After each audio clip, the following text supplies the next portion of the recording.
The CIA allowed private security contractor Blackwater to use fake journalists to gather intelligence from the Middle East. That's the allegation of the Wayne Madsen report, which challenges the CIA's claim not to use journalists as agents. Well, we're joined live now by the author of that report, investigative journalist Wayne Madsen, who is with our correspondent Dina Gusovsky in Washington. Dina? Hi there. Well, this story really has all the goods. The CIA, Blackwater, journalists. It all sounds kind of like a movie script, but according to RT contributor and investigative journalist Wayne Madsen, it's real. Apparently, two people working as subcontractors for the CIA have links to Blackwater's operations in Iraq, Iran, Afghanistan, and Pakistan. So, who are these people? What kind of links are we really talking about here, and how could they get away with this? Well, joining me to answer those questions, Wayne Madsen. Thank you so much for being here. So help me put this puzzle together. You have the Central Intelligence Agency, Blackwater, these so-called journalists. What is going on here?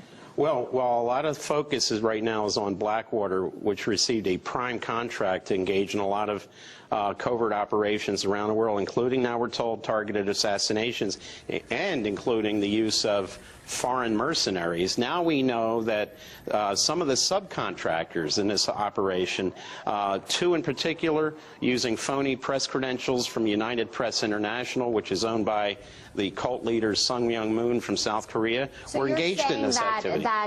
Whoever issued these press credentials, were they involved in this then? Well, they had to be. I mean, this is the worst case scenario when we talk about embedded journalists. These were not journalists, but actually in one case, one of these individuals received a journalist visa from Iran to visit Iran as a journalist, was actually involved in target analysis and target spotting in 2003 for a potential U.S. attack on that country.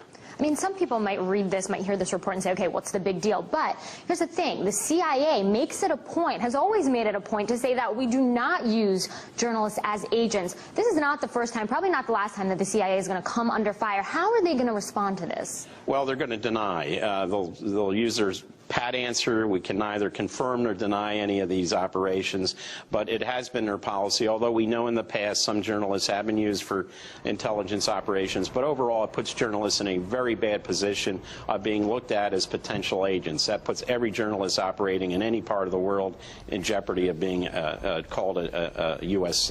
spy. Now, you also wrote that you learned that a Blackwater security operative actually infiltrated the presidential campaigns of Mike Gravel and Ron Paul. Talk about that a little bit, because I think that that's something completely new that a lot of people haven't heard about. One Blackwater employee who was armed with loaded weapons, had infiltrated the campaigns as a security person, was present at the presidential debates featuring two protected candidates by the Secret Service, Hillary Clinton and Barack Obama, but also the Republican presidential debates where John McCain, Mitt Romney were there.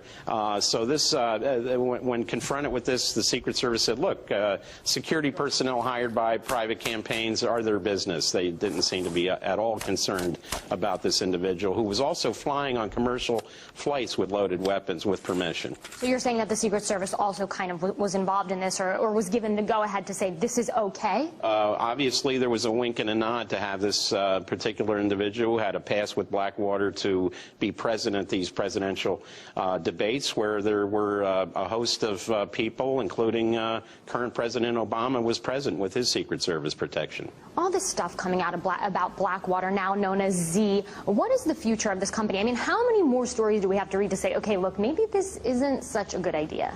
Well, the United States in the past used to condemn the use of mercenaries. When the Portuguese, the French, and others used them, it was bad. And now we have adopted the use of these mercenaries as policy. I think this has to be revisited. I don't think that we need to have mercenary companies operating in this country or on behalf of the United States government abroad. And Congress may want to look into these issues a lot more deeply. All right. Well, we're hoping that they do. Thank you so much for being here. We're going to be following this story from here in Washington, D.C., but for now, I'm going to throw it back to you in Moscow.